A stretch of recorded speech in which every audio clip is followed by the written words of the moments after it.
Hey everyone, welcome back to Contractor Evolution, the podcast by Breakthrough Academy. If you're like most contractors we work with, you probably want three simple things: more profit, more time, and probably a little less stress, right? Well, the good news is there is a framework designed to help contractors with all three of these in about a year or less. Not by working more, but by implementing these 6 core systems. And today we'll be replaying a webinar I hosted where we walk through those 6 core systems step by step with appropriate templates for each one. So be sure to grab those templates in the link in the description so you can follow along. Now, let's dive in. You're watching Contractor Evolution, the podcast by Breakthrough Academy, where we systemize contracting businesses for growth. Keep watching to learn how the world's top contractors scale their companies, build killer teams, and make more while working less. Welcome everybody to our webinar today, our web class today on how to hand off production, paperwork, and sales. Essentially, how do you delegate more down to your team, pull more back time back for yourself, and actually operate this business like a real owner, right? I think a lot of us, we get stuck on a lot of the day-to-day things that we probably know we shouldn't do and are seeking to organize a better organization around us so we can run a real company. And it doesn't always happen that way, right? Looks good on paper, but it doesn't always happen in reality. So about an hour with you guys. To kick things off, I just want to make sure that for those who haven't been to one of these web classes in the past, that you know how to find the chat. This is a platform called Livestorm, very similar to Zoom. But let's just start by just saying a quick hey, hello in the chat. Maybe just let me know who you are, what industry you're in. So actually, yeah, best thing, let's do this. Where are you from and what industry you're in? I'd be curious to see where everybody's at as well. All over North America, I assume. So Sam, Serge, I see you guys typing. Keep going with that, and I'll read some of that. So I'll use this chat as we go. As much as I'm going to present, I've got a little sidebar. When you see me looking left, it means I'm reading your guys' stuff. So Jesse, you're the first in the punch. South Dakota, remodeling, welcome. Sam from Wyoming, excavation. Hey, environmental consulting. Cool, HVAC. Great, okay. Thank you. Okay, keep that going, and I'll ask questions as we go. So just if you have the ability to type, let's have this conversation here. So, quick, who am I? My name is Danny Kerr. I'm one of the co-founders of something called Breakthrough Academy. We've been at this for 10 years to help systemize contracting businesses for growth. I've been a contractor since I was 18 years old. So I started in a franchise organization many, many years ago. And I would say more than anything, learned kind of like the business of contracting. I don't think I was naturally attuned to what that took right away, but I remember my first couple of years, my whole motto was, I will just get through this for your pure hard work. I used to work a lot of 80-hour work weeks, and my motto with people was like, I may not outsmart you, but I will certainly outwork you. And that was good for a while, but as the company grew and as my responsibilities grew with my people below me, I had to step it up. At one point, I had 100 staff under me, and the ability to manage like I used to when I started it was not really happening. So I'm going to go through with you a lot of principles today, but a lot of this also comes from my own learning and my own ability to be a better entrepreneur over many years. So yeah, that was about 8 years of my life. I then went from running those franchises to operating something called Breakthrough Academy, which we started 10 years ago. And we've been for 10 years working with contractors. We have about 1,900 we're actively working with over the last 10 years. And there's patterns that all of you have, especially when it comes to your business, that I'm going to show you the way through and how actually not only like how to run your financials properly or how to hire properly, but how all these things work together to be one machine. So curious before I get going, who's been in situations like I've been in? Who's worked 80 hours a week for far too long? Maybe you don't do it all year round, but there's times of the year. Who's done that this year? Give me a yay or nay on this. Or you're just like, there is no day off. So let's get away from that. And I will show you some thoughts on how to fix that today. Okay, so what is Breakthrough Academy? We are here to transform honest, hardworking contractors into well-balanced leaders and thriving entrepreneurs. Yes, systems matter. Yes, profit matters. But I think all of it is arguably useless if you don't have a good life. So you'll see that theme throughout. But how do we make sure we can have a sustainable, balanced career as an entrepreneur? Maybe throw in the chat as well. How many of you, you are an entrepreneur for the rest of your life? Like this isn't just, hey, I'm trying it for a couple of years to see if it's good. If not, I'll go get a job. Like how many of you have to be an entrepreneur? Because I know I certainly do. And I remember early on, my wife said to me, Danny, like, if you're going to actually do this as a career, like, you have to get better at this, because I can't have kids with you. I can't move forward with you if I can't trust that you can be balanced in your approach. So that was a lot of my 20s, was learning how to do that. And the mission we have at BTA is a lot around that, because I think just 10xing your business and being more profitable is a very short-term way of thinking. But if you actually plan to be here till you retire, running this company or running a company, I think it's important that we figure out how to create balance along the way. Okay. Dan wants to retire. Cool. All right. So what have we got here? Well, we've tracked the growth of, like I said, 1,900 businesses over 10 years. Our members work with us for about 30 months on average each. And we've been able to see the patterns within their financials, within how they operate, how they make decisions, and how their personal habits are impacted. And so today I'm going to go through what's called the Contractor Breakthrough Analysis, which is essentially 6 systems that I think all of you need to run a more sustainable organization. So that is the plan. We'll touch on these 6 core systems, and then at the end, we'll talk about how to implement change. We obviously have a program where we help contractors do this. We have hundreds and hundreds we work with every single year. And it's the time of year, I'd say, for a lot of you to start thinking about 2026. And if we can help you have a more organized, better year, then we should probably chat at the end. So we'll talk about that near the end. To help everybody, we always give away tons of templates. I was just looking at our resource package. It's massive. So don't be intimidated by it, but everything I'm going to talk to you about, I will give you a resource on. And there's even stuff in there that I probably won't even have time to touch on, but it should really help all of you just get an understanding of what good financial tracking looks like, what a good employment agreement really looks like, what a good way to build your organizational structure looks like, and use these tools in your business, especially as you plan out next year. So I'll give you guys a link at the end. Make sure you download it. And it should, if nothing else, just help you get traction on some of these concepts. Okay. So I see you guys going on the chat already, which is great. Here's my first question to you. What is your biggest challenge right now? What's going on in the business? Is it sales and marketing? Is it organizing and having some time for yourself? Is it hiring people? Is it understanding how to get financially profitable? Is it organizing production and managing subs? Is it what is it that's going on in your business right now that you need the most help with? So Amon's first to the punch with sales and marketing, Josh hiring, Omega capital and hiring. Okay, hiring, yeah, a lot of hiring, profit, sales and marketing, how to scale profitably and systematically. Yeah, Matthew will definitely be covering that. All of the above. Cool. Getting people to follow through on odd jobs. Yeah, keeping design timelines. Yeah, it's a lot of it's like it's finding good people, right? Isn't it? It's for both customers and for employees, and then it's having a system where that can turn into a nice, sustainable, profitable organization. So we'll touch on that. It's like people, profit, and process is kind of what I've identified it to be for a lot of us. And the truth is, a lot of us are on this journey, right? Like all of us started in this way, just the way I started, where it's like hustling every day, trying to get quick results. We're problem solving a lot. I find a lot of entrepreneurs were very good problem solvers naturally. So we use our ideas to get through, to become successful. But we do often run things from the hip a little bit. It can be pretty exciting, but also pretty stressful.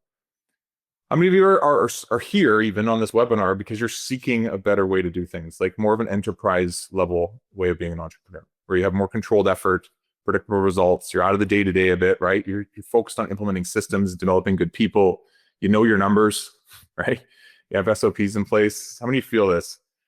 I think when I just got back from the Build show, and when I go and do these kind of industry events, especially, it reminds me that most of us in this industry are in this growth zone. I think we're all aware of this. I think the path to get there is pretty murky, and we're kind of guessing and testing our way along the way. So I'll show you today a path that I think, is probably the most impactful one I've seen in the industry. And I think for a lot of us should give you a little bit of a step-by-step, almost like direction on what to actually go do. So we're going to be talking about this concept called the Contractor Growth Method, right? Breakthrough Academy for 10 years has been doing this with so many businesses. There is a path of least resistance. I call it like the Honda Civic of design. There's so many ways you could operate your organization. My proposition is that this is probably the most effective way, the simplest way to make sure that you get the results you need. And again, you have a life along the way. And we've got a lot of data on this, right? So every year we have $2 billion of construction revenue that runs through this management process. We see average net profit increasing per member by about 69%, which is pretty monumental. And it's not as hard as you think when you start to look at all the lost opportunity in the way you operate, all the 1%, I call them, that are lost due to inefficiencies. We're seeing about $168,000 made per member in that first year, and about a 25% increase in overall revenue as well. So there's lots of examples of this. I mean, I could show you one just with Mason, but we took him from 500K to 6 million in the process, brought his team from 2 to 15 plus his subs. And the biggest thing, actually, it's not even marked there, it should be, is his time. We took him down from 60 hours a week down to 28, right? Because business was operating with or without his need for constant involvement. So how do we do this? How do we actually systemize an organization for growth in a sustainable way? Well, the first element of this contractor growth method is financial controls. How many of you feel you can do a better job managing your financials, knowing kind of what your job costs are, knowing what your overhead costs are, knowing how to make a margin? How many of you feel like you probably need to know your numbers a little bit better than you currently do? I think a lot of us, maybe have a high level, even say budget, but like we don't look at it every single day. We don't analyze it. And the answers really are in these numbers, right? And I think for a lot of us, we need two key systems to help, right? QuickBooks and some sort of CRM or project management software. I assume at this point, most of us have this. Give me a yes or no on this, but my assumption is that most of you have some sort of QuickBooks, right? You use that, and some sort of project management software. This is stage one for all of us. But what I'll say after years of doing this is we're all missing one key element, and that is a proper dashboard. Something that helps us see goal versus actual. And I've been to, Builder Trends head office. I've sat down and chatted with Notify. I've looked at, Job Nimbus. I've looked at all the systems that are out there. Most of them are missing a clear dashboard where we can actually go goal versus actual on sales, production, and your financial metrics. And all three of those obviously matter. And what it allows us to do is set up a plan. So with all of our members, we're going to look at how much revenue you need to produce in order to make a certain margin. We then break that down into a sales plan. So we figure out how many sales you need to hit, what your average job size should be, what your sales ratio should be. And then we figure out your production plan, how much dollars you need to produce per month or per week, and how many hours should be out in the field or subs allocated. And it becomes a game of math, right? And so you can see on this dashboard, average job size for the company was planned to be at $10,000 for this year. They're above. They're closing jobs a little bigger, 11,551. Their sales ratio or closing ratio is also hitting. They're at 45% closing ratio on a goal of 41. But a sneaky little bugger that no one would probably notice is that their lead capture rate's off. They're converting 71% of the leads they get into quotes, and the goal was actually 80. And if we don't fix this, we have to either do a better job of this, or we have to generate more leads.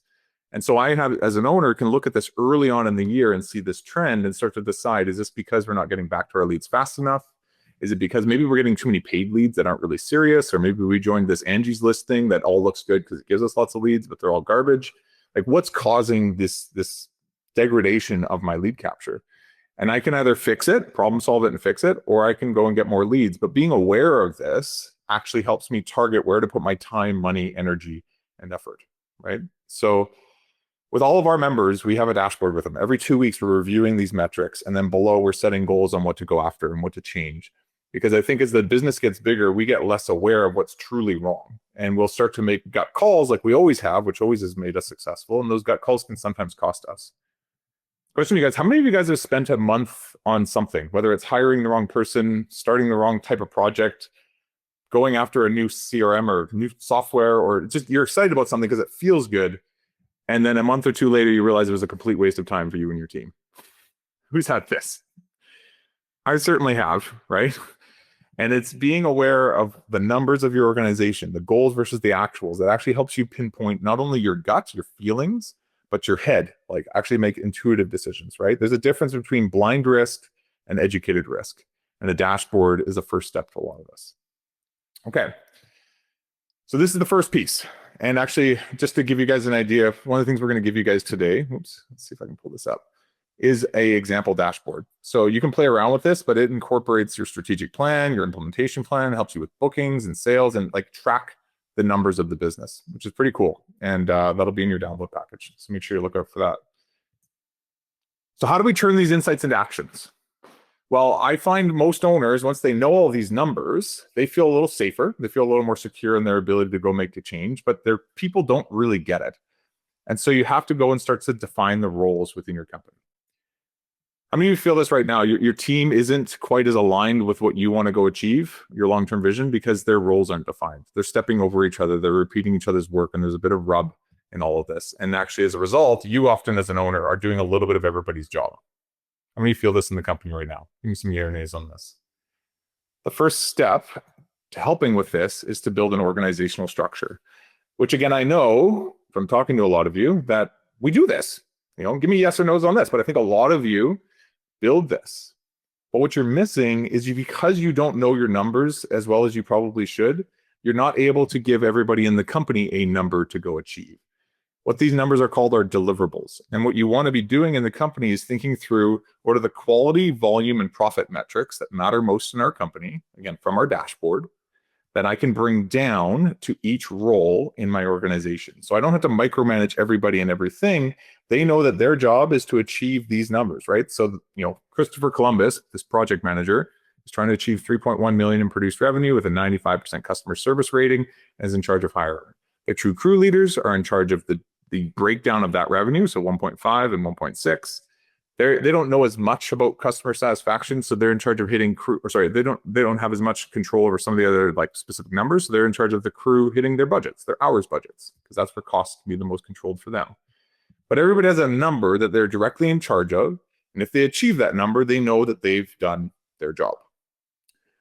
The next step to build on top of this, I would recommend, is to build employment agreements where those numbers are baked right in.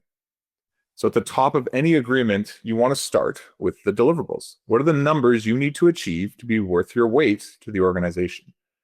Again, I'm going to give you guys an agreement on this. I think it's 10 pages or so long. It's got some of the legal stuff in there, but more importantly, it's got some performance stuff in here. So we start with these deliverables.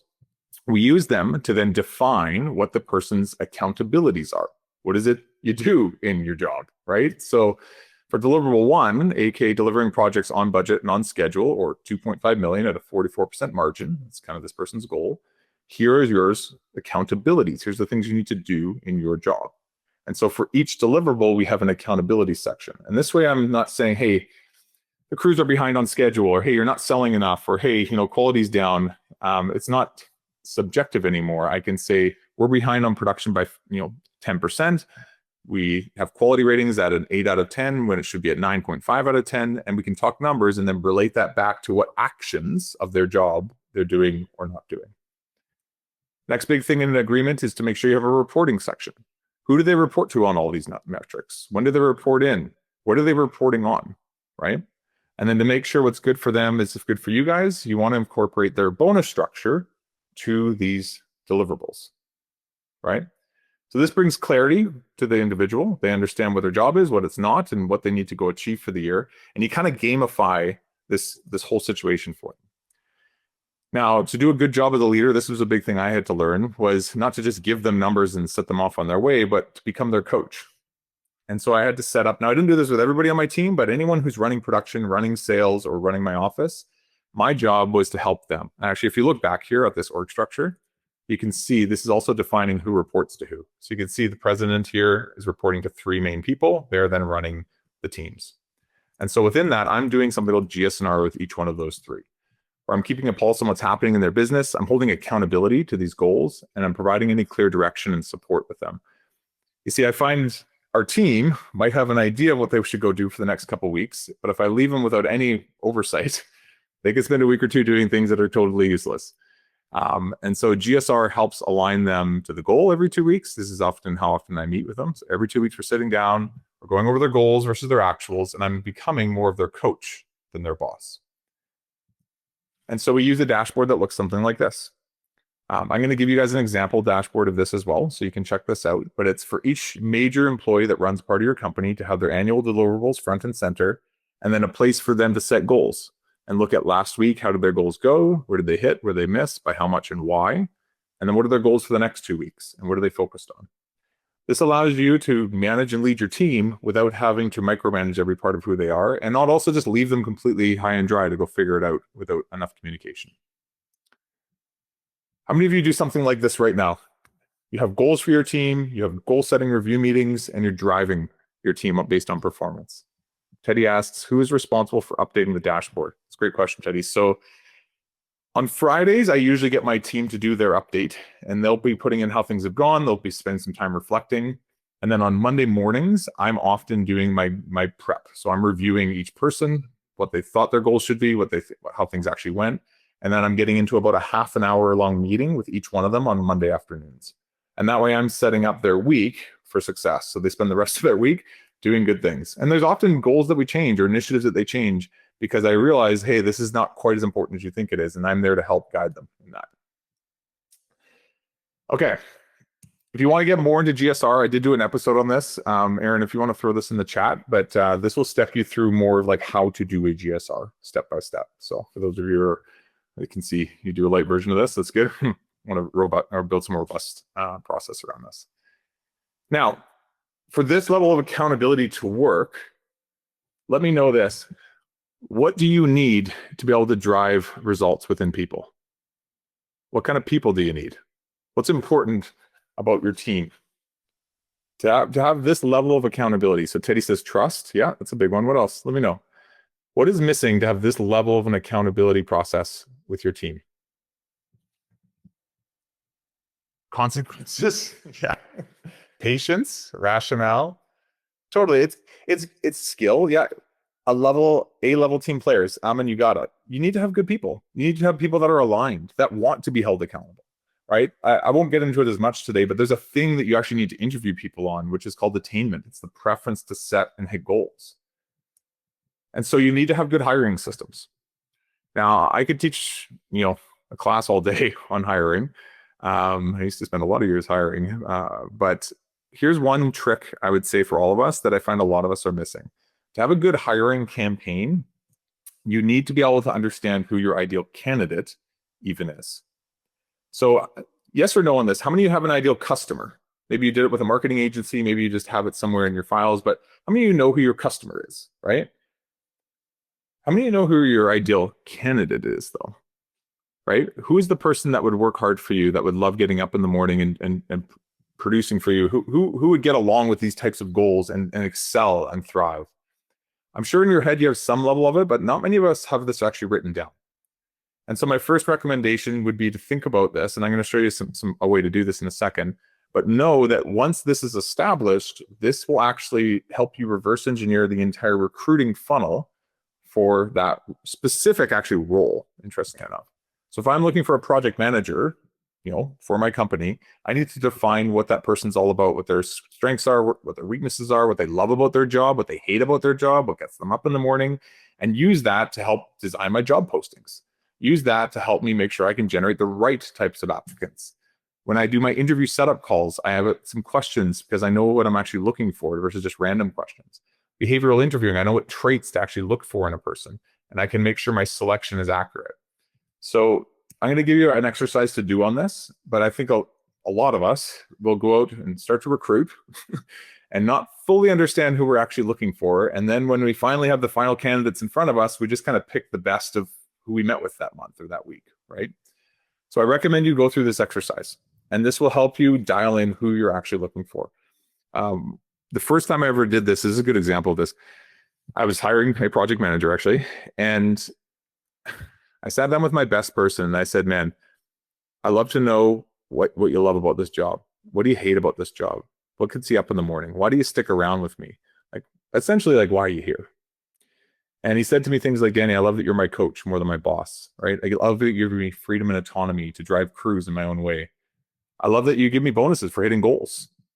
And he's like, I used to be the quarterback of the football team in high school, and I have that same mentality there. The only difference is I actually get paid to do this job versus before I didn't. And I realized even just for my ads, how much I didn't speak to any of that, right? So I changed my ad set from need a project manager, drive company truck, competitive wages, to need a quarterback to drive our teams. Looking for a coach more than a boss. Wish you had freedom and autonomy to drive crews in your own way. Love scoring touchdowns, but wish you actually got paid for them. Boy, do we have a job for you, right? And I spoke to my ideal candidate. And my ads stood out far and away from most of my competitors, right? I read through your guys' ads. Everybody posts very similar stuff. And if I'm honest, they kind of suck. And I can tell that they're not targeted to a specific type of person.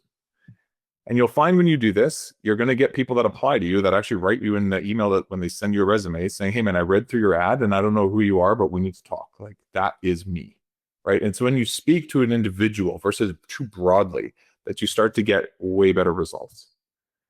So there's so much we could teach about hiring, but I would say the lowest hanging fruit for almost all of us is just to build an ideal candidate profile based on who we're actually looking for this role.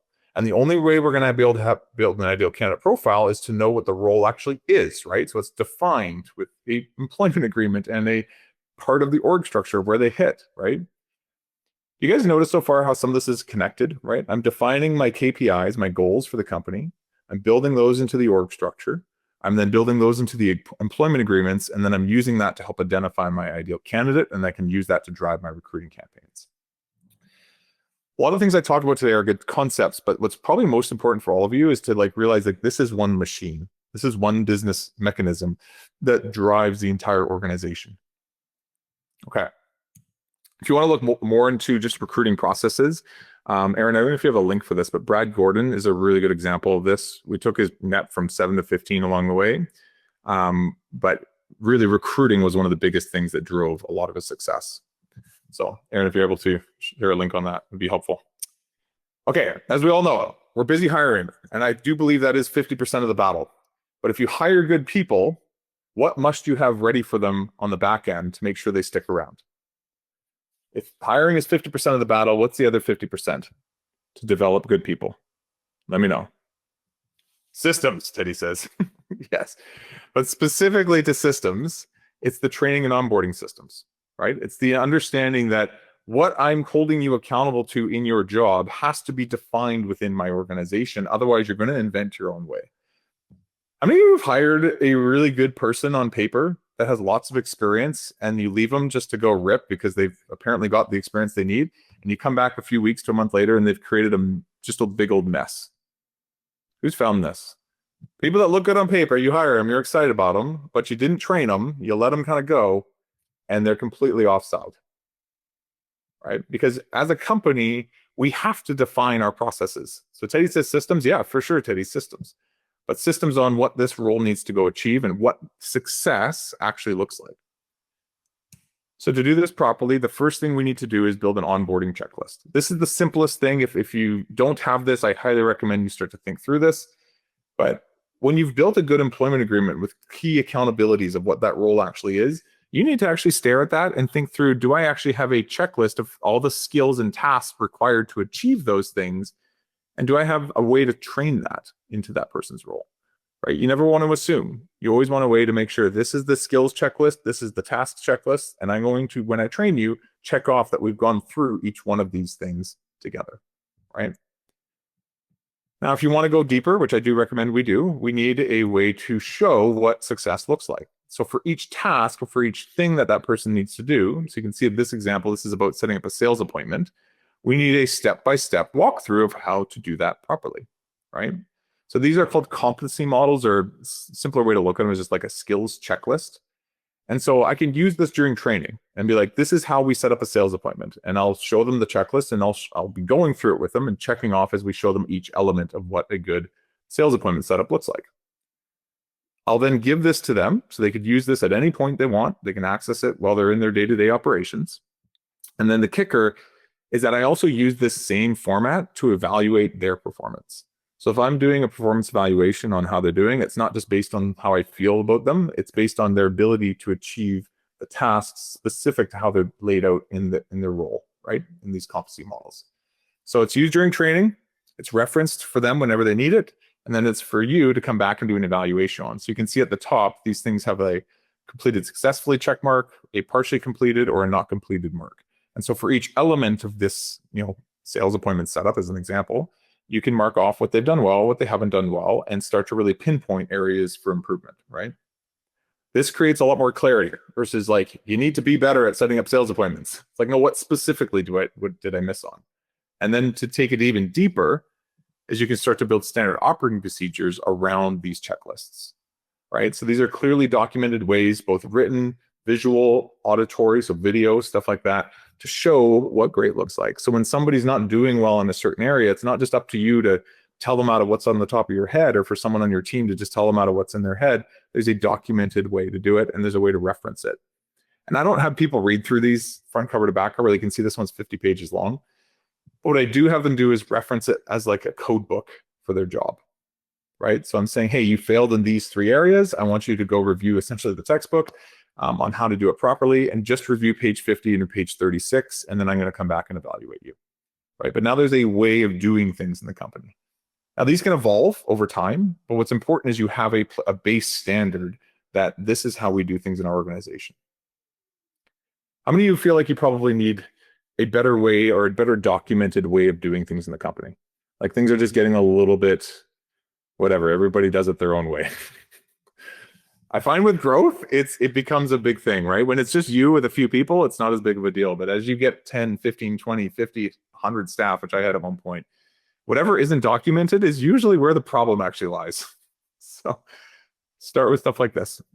I was just looking through our resource package. I'll show you guys, but more of it as an example for you, but we have built this to look at for you. But this is a 63-page operations manual for how to do training, what to actually do day by day. Now, you won't have these exact processes for yourself, but this is a really good example of what great looks like. And it gets into each section for that role. It has checklists in here and everything. So it's pretty robust. Again, I don't think you'll use it to the exact scope that it's been written, but you can use it as a template if you'd like. So there's a lot in here. Okay, let's keep moving. So with all that said, the reason I'm even sending you this is for 10 years, I have tried to teach this. I have tried to show people how to do this, and everybody always agrees with me. Like, I totally need this. And nobody really does it, not to the scope that it needs to be done. So we have now built this for our members, and it's a kind of a neat way we've organized it, but it's all organized by role. So there is an ideal candidate profile you can build off of that's already been pretty much 80% done by role. The job ad has been pre-drawn up, so you kind of have an idea of what these ads should look like. The employment agreement has been pre-drawn up. The onboarding plan has been pre-drawn up.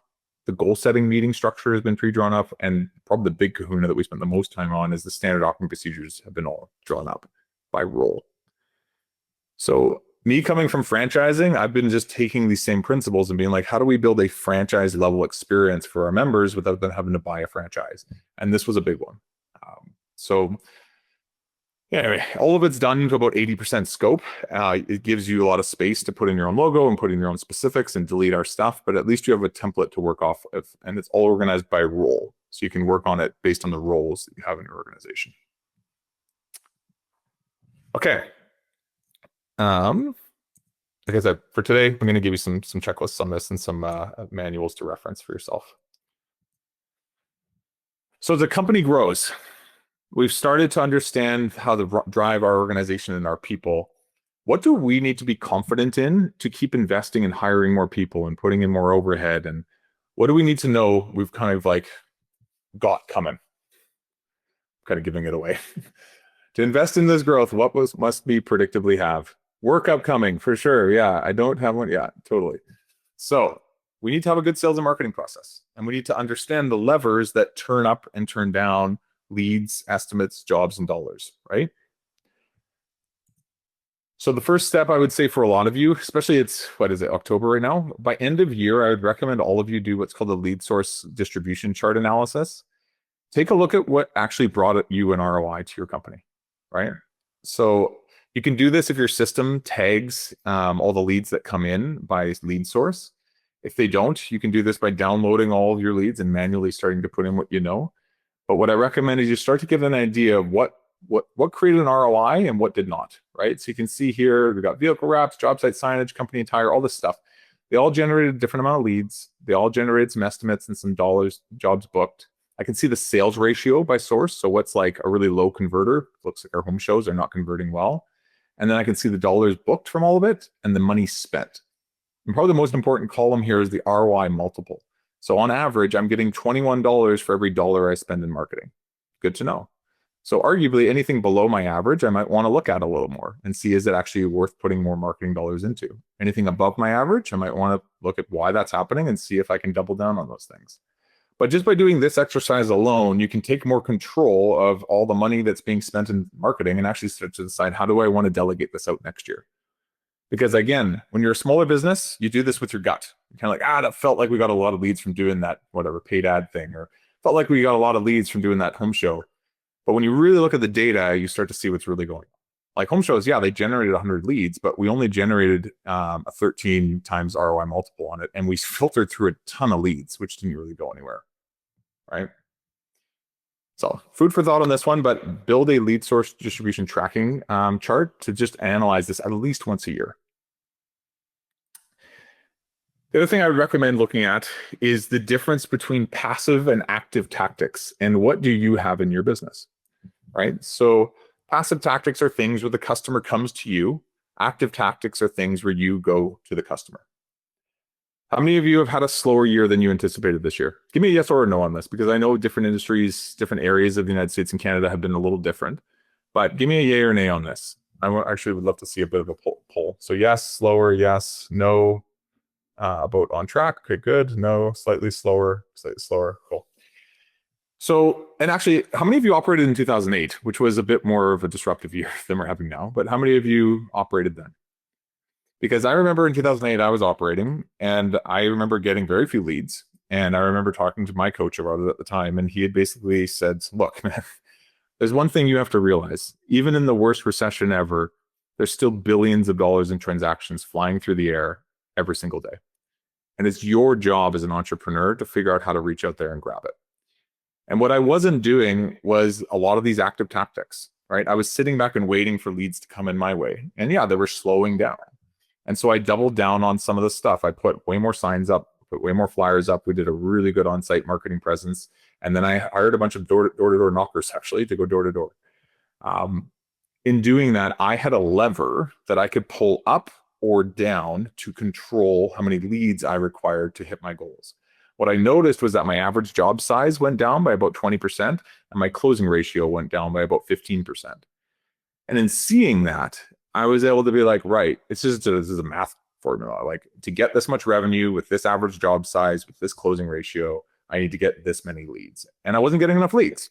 So I needed to double that up, and I needed to figure out which sources to double that up on. And a lot of them were active, to be honest. And it allowed me to pull the lever down. We need to knock on this many more doors. We need to put up this many more signs. And I worked out the math to hit revenue regardless of a downturn. So whether you're in a rough year or not, it doesn't matter to me. What I would say is all of you need to have control over some of those levers. Because if not, it becomes quite risky to add a lot of overhead without knowing, or guaranteeing in your mind anyways, that you have a path to get there, right? Another thought on sales and marketing is, I kind of already mentioned it, but to actually break down goal versus actual on a weekly or monthly basis. So I can see trends. I can see how many leads we're getting, how many estimates we're doing, how many jobs we're booking, and I can see, are we on trend or off trend? So you'll see in one of these forms we give you, there's a sales tracking form that allows you to start to look at, like, here's just like a simple sales plan, but I can start to see leads per month required, estimates per month required, jobs per month required, and dollars. And then I can put right next to it my actuals. So I can say, hey, we're at 124 leads, and we should be at 125. We're on pace. At 116 quotes on a goal of 115, we're on pace. 36 jobs booked on a goal of 37, and we booked 374,000 on a goal of 375. So we're right on pace. But if any of these things come off pace, I can see where in the funnel it's actually causing it. So you'll see this in the download package, but it's a helpful just like way to break this down. The neat thing is you can control this. You can be like, hey, we're going to go for 3 million. And boom, it automatically changes the requirements. So now I'm way behind. I'm not going to hit 3 million, right? All right, that's sales forecasting. How many do sales forecasting right now? You have a bit of like a way to do what I just showed you. It's a great way to just set the goals up for the year. One thing I would recommend is make sure you adjust for seasonality for those who have it. And then you can see very clearly goal versus actual along the way and adjust as things go. Okay. Teddy, thanks for being honest in the most shitty rudimentary way. Okay. Well, you'll get a sheet that'll help you with this. Okay. Let's keep moving. So if everything I've just covered today, elements of it are valuable, some of it you guys need, some of it you maybe want over time. I don't think any of this happens out of a 1-hour webinar unless you have what? What do you need to make sure that ideas turn into action? That you don't just have more ideas and more ideas, but you actually have a clear what to move things forward. So time, tools, yeah. Plan, yeah. With steps, 100% implementation. James, you've been to my webinar before. You need a plan. You need a proper way to set up goal setting and execution in the organization. And this starts with a strategic plan, right? So again, we're going to give you this, but this is a one-page plan where you can actually start to think through high level first, where you want to go in 3 years. Why do you want to go there? What are the values that matter most in your organization? And given that goal or given that long-term trajectory, and some people go 5 or 10 years, I think 3 is good because it's more tangible. But given that, say, 3-year trajectory, what do you need to do this year, right? So what are the actual goals that we need to achieve in the next fiscal year? What revenue do you need to hit? What gross profit margins do you need to hit? What net do you need to be hitting? Given that, what are the critical numbers you need to go after, and so on. And when I've started to decide what those numbers actually are, I can start to actually look at them and decide, okay, well, for those numbers to be hit, we need to put in certain things into our business. And so right about now is a good time to start thinking about this. I would be scheduling either time in November or December to do a strategic planning session with yourself or with people in your organization, thinking through the numbers like I just showed you, and then taking those numbers and breaking them down into what we call annual initiatives. Which ones matter most? Which ones will actually directly impact the goal that we're trying to achieve? And which ones are just shiny objects? And so in this example, we've identified that we need to promote Rick into a repairs manager position. We need to implement Company Cam. We need to revamp our job site marketing. We need to recruit 3 new sales reps to handle the lead flow we're projecting. We want to sponsor 2 community events. And this allows us to know of all the random trade shows we go to and booths we talk to and all that. We know what we're looking for, right? And then we can make sure for our quarters, we have a broken down version of these bigger goals to slowly work on these things 1 quarter at a time, right? Focus.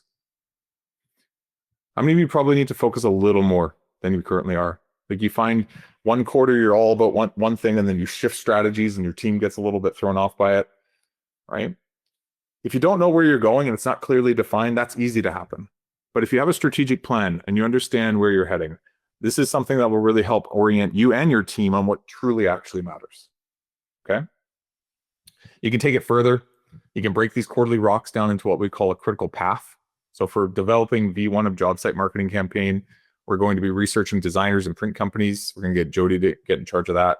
We're going to book consultations with 2 of them. We're going to select our best fit. We're going to begin the design and testing process. We're going to review our submissions, and then we're going to approve and get things ready for being out in the field, printed out and ready. I've got different people in my team in charge of it, and I've got different weeks that we want to get these things done, right? No different is managing a project, right, for a customer. You want to think through the order of operation, who's doing what, and when we want to get it done by, but you're just doing it for your business itself. Because if you don't do this, things come in a little bit hodgepodgey, and we tend to kind of just rush projects, or we don't think through the steps properly, and we miss on things. The final step with a lot of our members is we take a lot of this and we start to set up their calendars, right? So our coaches will do goal setting review meetings with the owners of the companies we manage. About 600 we manage right now, and about 18 coaches, I believe, on staff. Each one of them is thinking through their strategic plan, looking through their quarterly initiatives, and then helping set up their critical path for what's important. We're then using that to dictate what goes into the calendar. So you can see in this example, this is an example of an owner, but it's like they've got their goal setting meetings with their team. They've got key initiatives they're going to be working on in the company, and then they've also just got other time for their day-to-day in their business. Or we're changing their time from being all about just reactionary stuff to building towards the future, right? Let me know right now, how many hours do you guys spend on the future of the organization versus the day-to-day? So if you look at like week to week, how many hours a week are you spending working on the future of the company? Give me a kind of a rough number. I'd be curious to know. Well, James, 1 to 3, 5 to 10, 0.5, right? If we're not laying the tracks out in front of our people, often the train falls off the tracks. 20 is good, Lane. That's good. Simon, 15. And what will happen for a lot of us is as the business grows, our goal is to be 40 hours a week, really, into the future of the company. Now, you don't get there overnight, and 1 to 2 hours to start is probably a good place. But once you hit $1 million, $2 million, $3 million, you should be 5 to 10 hours a week working on the future of the company. Once you get to 3, 5, 6, you should be 20, 30 hours a week. Once you're at 6 to 10, you're looking at like that is your job, is to lead the organization, develop great people, and build awesome systems for those people to work within. Because your impact as an owner comes from their hours, not yours anymore. Here's a good thing to calculate with your phone. Everyone grab your phone for a second. go to your calculator and calculate this. Take the number of people that you lead, and this can include subcontractors. Okay, so right now on our team, about 50, and then times that by about, let's say 35 hours in a week, because I know that I'd love to say everyone works 40, but sick days and rain days and stuff. Let's go 35 hours a week. So right now I'm managing 1,750 hours. How many are you guys managing in a week? What do you think? How many hours do you manage? So number of people times say 35 hours in a week. So we've got 245, 350, 700, right? You can't do all 700 of those hours, but you can impact them by doing good goal setting review meetings on Mondays, by setting up initiatives ahead of time and making sure you're working on them and leading the team properly, right? For those of you who need more time to do this, here's a quick just like time hack for you. I would recommend, especially this time of year, because you're about to go into your next fiscal year, probably hire some more people, all that. Here's how to regain 5 hours a week. Make a list of everything that you do in a week. How many of you do things right now that you shouldn't be? Actually, maybe give me an idea of what you do. What's one thing you do right now that you probably should not be doing? It's a 20, 30, or maybe even $50 an hour task that needs to be delegated. It's the thorn in your side. Fix a tire. Give me some more. What are the things we're doing? Managing projects, yes. Scheduling work, yes. Ensuring guys are loading proper product proper, yeah. Just hire admin assistants. Yeah, Teddy, that can be the biggest one for a lot of us. Project managing, yeah. Bookkeeping, office management, right? So this is the stuff. And within that list, we need to circle the stuff that's highest time consumption, but lowest skill. And that's grounds for either delegating that to someone in our organization, looking at a way to automate it potentially with a system, or that could be enough to be arguably hiring our next person, because there's hidden potential in your ability to go and run your company better. Every hour you're spending doing those things is an hour you're not spending working on the business properly. Okay. So I've gone through a lot. We've talked about financial controls, sales, production, financials, all on a dashboard pulled from QuickBooks and our project management software. Using that to then build out our organizational structure so that everybody in their role knows what their goals actually are and who reports to who on those goals. We then talked about baking that into the employment agreements so that everybody has a goal clearly stated with accountabilities directly tied to those numbers. We then talked about using that employment agreement to reverse engineer our recruiting process and find out who our ideal candidate is for that specific role and building a more premeditated recruiting flow. We then talked about using that that employment agreement to build out our training process. What's the checklists that I need to make sure I train somebody on? What's the way to define what good looks like, and what are the standard operating procedures that are defined?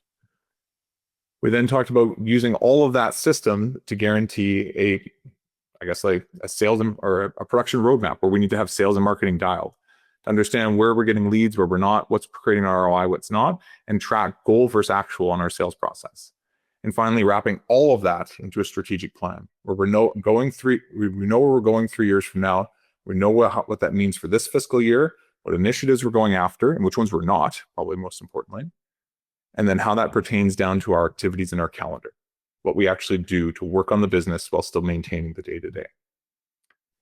What do you guys think? Out of everything I just talked about, what's the most important one for you? Because I know that some of you are probably, might be below $1 million right now. Some of you may be over 10 million. So depending where your business is at, what do you need to work on the most right now? So Julian's financial controls, Simon, goal setting, or that would be sales and marketing, number 5, I believe. Jerry, defined roles, hiring key people. We all have things, right? But what's important is to see how, when you work on these things, how they fit within this system, right? Because if it's just working on a employment agreement that you got from Google or ChatGPT or you got from your lawyer, it doesn't mean much until it's tied into the KPIs. If you're working on hiring someone for your company and you just have a loose idea of who you're looking for, it's not tied to the role that person's actually going to do, chances of success are much lower. It's when you can tie all of this together to be one machine that this thing truly starts to become a management process that pulls the owner out of the day-to-day, right? When I look at this with our members that we work with, I'm kind of like, your job is to turn this one crank, and that crank should turn sales, production, and admin.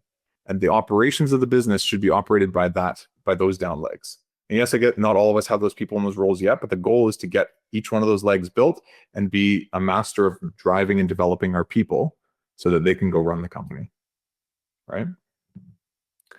So other cool examples of this, Ian Price, we took him from a net of 6 to 21%.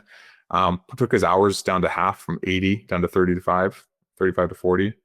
Brandon actually just sold his business this year, but he brought his net from 5 to 16, his hours from 50 down to 25, right? As you saw with how many hours you guys manage, you cannot go do all those hours, but it's certainly easy to get caught up in them all. And it's understanding that my job is not to go do all things for all people all the time. My job is to lead the organization. So to implement good change in this, just overall, just thoughts, get started. There's lots of little things that you could go do, but I would say progress over perfection for those of you who are perfectionists. If you're not sure where to start, make sure going into 2026, you have a strategic plan built. I'm going to give you a template on this, so make sure you do that. And you need a way to be held accountable, right? So as a company, this is what we do. Like I said, our whole mission is transforming honest, hard-working contractors into well-balanced leaders and thriving entrepreneurs. We have a pretty big track record at this point at what actually works, what doesn't. And we work very much in this realm, right? Things we've just talked about today. If I just gave people templates and did webinars, I don't think we'd create the change that we have in our company. I think it comes from our coaches, to be honest. There's a big part of it. Our community, all of our members work together. They share and they collaborate every single day. It allows us as a company to make sure that, this industry is moving forward, but that you guys have a lot of direction in what you're actually doing. What I find different between a lot of other organizations is they kind of just throw stuff at you, kind of like I'm doing today, but I'm doing it for free, right? But they don't actually have the infrastructure to hold the owners accountable. Owners need to know what their role is. Their roles need to then delegate down to their team. And if there's not clarity at the owner's level, the whole thing just doesn't work. The other thing I've found that helps a lot, like I said earlier, is we've built the system for you. Coming from a franchise organization, I know not everyone's going to do it. Not everyone's going to do it to the scope or spec. And I figure if we have so many companies in the same industry, why wouldn't we just build it for you guys? So we have a complete library so that everybody knows exactly what good hiring practices look like. Here's an example file, a template. Exactly what good financial practices look like. Here's an example file, a template. Then there's learning lessons for each one of these. And then there's a coach to help you walk through all of this as we implement each step or each thing one step at a time. And how do we pick what to work on? Well, we look at the strategic plan, right? We look at what is your actual strategic plan? What are you trying to get done this quarter? And then let's actually drive those things, both the numbers of the company, but also the initiatives, right? So you gave me some ideas of things, areas of a company that you need to work on. What's the one tangible thing you can do from this? When you think about if I need to work on my hiring or if I need to work on my financials, what specifically do you want to do? What forms do you want to work on? What templates do you need to start? It's October 21st right now. Going into November, what are you going to do? Let's see a few of you typing. I've been following BTA for a little bit. You're doing great work. Yeah, thanks, man. Positioning, define roles, use the resources. Yeah. Specific job descriptions, delegate responsibility. Julie, that's huge. There are so many things next year you can get caught into, and I think just by helping your team know what their role even is, I'm sure they'll appreciate it a lot too. Define roles, creating a dashboard, sales SOPs. Cool. Okay. So here's some next steps for all of you. First thing is to make sure you get these resources. So we'll put a link up for all of you. You can click there and grab them. One thing we didn't cover right away was the implementation checklist, but I actually took some time, our team took some time to build this out, which is nice. It goes through the pillars we just talked about today and actually gives you a checklist of what should actually be done. This provides extreme clarity, so you don't just have random thoughts from your notes today, but you can actually use these notes to figure out what exactly you need to work on for each section that we talked about and start to understand what actually is truly most important to focus on in the company. So that'll be the implementation checklist. There's a company dashboard tool, like I showed you, to track sales, production, and financials. There's an organizational structure example to show you how to build that into your team. A job description example, so how to build those numbers into a job description. Recruiting worksheets to actually help you with attracting talent. There's one thing we didn't cover was interviewing. There's an interview worksheet in there as well. And an annual planning template to actually help you build your strategic plan. But in all of this, and for those of you who've followed us for a lot of years and been trying to figure out, okay, how and when do I get involved with this? I'd recommend you also just check off that we should probably have a chat. It's end of year. And for a lot of us, it's time to start thinking through 2026. And if you've been operating with your best ability for a lot of years and you're starting to feel like where we go next, there's a lot of unknowns. I could use some direction. I could certainly use some support in this. We should chat. We, like I said, work with hundreds and hundreds of contractors, just like you work with your customers to go get the job done. You probably are a lot more efficient. You have the tools. You know how to execute more than a DIY project. We are no different for the business. We have a lot of fun doing it along the way. And yeah, I think for a lot of you, you're probably here for a reason. You're probably trying to figure out all the same stuff. We have built things once well for all of you guys to benefit. And yeah, I think it's probably time to have a chat. So be happy to. To book in a discovery call, once you check off yes, you want to be contacted, you can get to a page here to select a time. Not all of you will get to this page. We do have a specific parameters of who we can work with and who we don't. If your business is a little too small, if you're not the owner, if you're not in the contracting space that we work with, you won't get this. You can communicate with us through phone or email though to ask more questions. But for those of you who are, you will see the ability to book a time. You'll sit down with our team for about 20 minutes first, and we'll start to get to know you better. We're going to flip the script. So we're going to listen to you and kind of understand what's really going on in your business and if we can actually help you. If we can, great. If we can't, we will let you know. From there, you're going to go through a business assessment. That'll be live on Zoom with one of the reps that you see there, and they're going to assess your financials, how you monitor things right now, your org structure, your job descriptions, your recruiting process, all the things we just talked about today. And they'll start to get an understanding of where you're strong and where you need some help. If we can help you, we have a program that will take you through. And we take time with each member individually, one-on-one, to make sure we have, just like you would with your customers or with your employees, we get to know you pretty well first to make sure this would be a good journey for you. So these are all free to do. But again, you have to be in the parameters of who we work with for this to work. And a lot of people ask why I don't work with startups and things like that, or people outside of this industry. I don't think we would be as effective if we weren't laser focused on our ideal customer, right? That person's usually roughly between 1 and 10 million. They're working on all these systems already. They've got some of them built and they're trying to assemble it. And they're needing some direction to do this and probably some accountability, and want to get it done a little faster. I think we collapse timeframes in a big way. So make sure you sign up for that. If you haven't already, there's the link again. You can click on that to fill that form out and it'll get the process started. And if you're just looking for templates, sure, there's a ton in there. I was just going through it before we prepped this. There is a lot more than I even covered, but it's a bit overwhelming when you get into those templates. I would just say look through them and pick one or two. Otherwise, I've seen people kind of try and do everything and get distracted. What matters to your strategic plan? Maybe start with your strategic plan and then pick one thing at a time. If you want to go deeper on the analysis of these contractors that we've worked with for so many years, there's a really good episode we did on this, on the 4 phases of contractor growth. Because as much as I talked to this today, I kind of talked to it at a pretty broad level, right? I, in this episode, talk about different stages. So when you're smaller in startup phase, what matters most? When you're 1 to 5 million, what matters most? When you're 5 to 10 million, what matters most? And this can give you some insight on what to focus on for your company. Okay. All right. So all you guys fill that out. While you're filling that out, we can do some Q&A.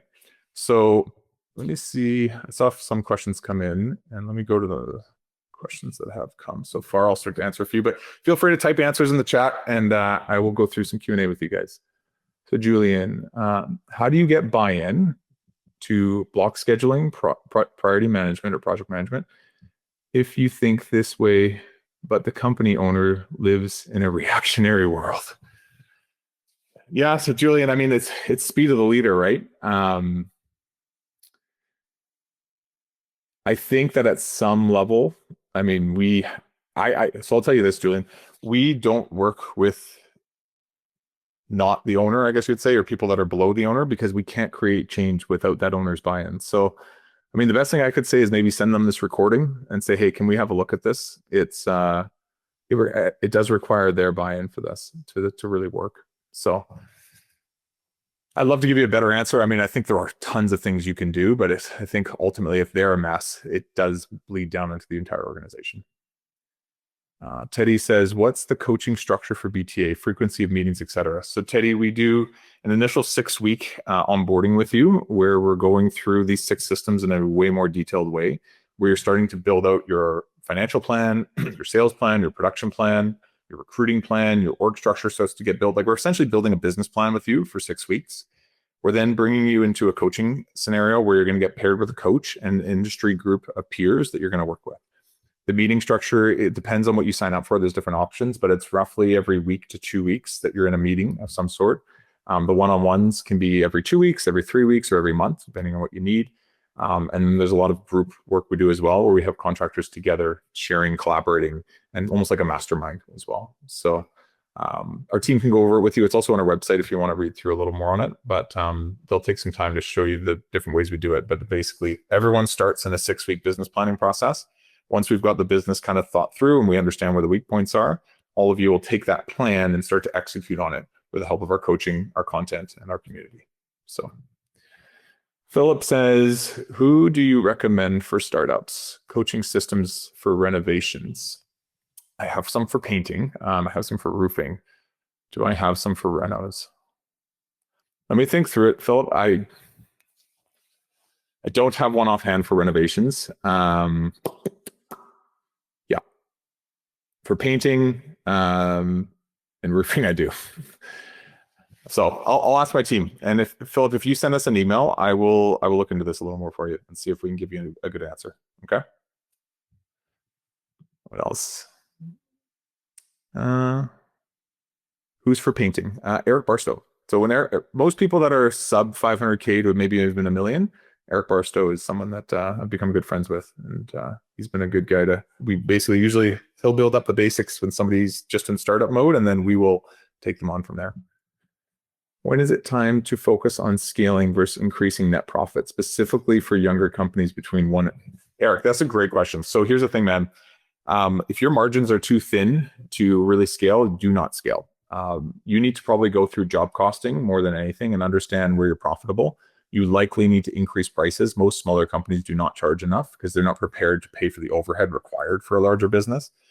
I don't know what's your industry, Eric. Just if you give me the industry, I can tell you rough margins you should be hitting, but you need 10 to 15, maybe even 20% net to be able to scale properly. And if you're sitting lower than that, it's not good. Our net is between in landscaping 10 to 15. Aaron, Eric, are you doing a lot of the work? So that 10 to 15 should not include you at some level. If you're doing landscape construction, 10 to 15 is not terrible. If you're doing maintenance, you need to be more in the 20s. So yeah, you're offsite. You're probably good to scale up. Just you probably have 5% more you could be making, I would imagine. Yeah. Okay. That's not terrible. You're in the range. Just be prepared, like you're going to create overhead for the company as you grow and add like a production manager, a sales manager, and so on. So to do that effectively, you have to look at how much revenue needs to be produced to pay for those overhead costs. There's a budgeting exercise that you'll have in there as well that you guys can look through, but it helps you play with the numbers and just be like, if we go for this much revenue and we put in 60, 80, $100,000 of new costs for a new manager, how much revenue do I need to produce in order for that to make sense? So you can keep your margins at 10 to 15. Was this helpful for everyone? I hope it was. I mean, this is my life. This is what I've been doing for 10 years. This is what I believe in. And I think our industry needs, right? I think a lot of us are really good at the craft. We're even starting to get good at leadership. We're starting to be better at running a business. But I think very few of us have really tied this into be like one machine. And we're all reaching and grabbing and trying to slowly figure it out. For me, doing this for so many years, I kind of want to shake our industry a bit and just be like, look, if there is a better way to operate, it's not that complicated, but it does require some forethought so we can begin with the end in mind and we know what we're building so we can build things with intention. Jerry, love the message. Thanks. Thank you for doing this. You got it, man. No, I came out of running franchises for so many years, and all I could think about was how do we do this for the public? How do we do this for the broader industry? I wasn't sure this was going to work 10 years ago. I thought, maybe all this stuff just needs to be locked up into a franchise where you have control over the brand and the messaging. It's been really neat doing this with the average contractor in North America. I think a lot of you guys are needing this. I think the industry is growing a lot. It is professionalizing organically, and it's been neat to just guide how this is done. And it's interesting for me. Like I go to trade shows and different conferences and I hear people saying, oh yeah, like I have your templates. And I'm like, you're not even in our system. So I think what we're doing is spreading, and I think it is becoming a bit more of a standard that we're setting for the entire industry, which has been it's been very rewarding. I will say that. It's a neat way to kind of make a living. Cool. So Simon, custom home builders, renovations, all of the above, substantial group. Yeah, cool. I'll leave you guys with this. At the end of the day, I said this comment earlier when we started, but when you're running your business, it's important to realize that it's not all just about being the hardest working person in the area or in whatever, hardest working person you've ever been. It's about maybe needing to do that for startup for a while and then identifying the patterns that matter most to actually have a sustainable company.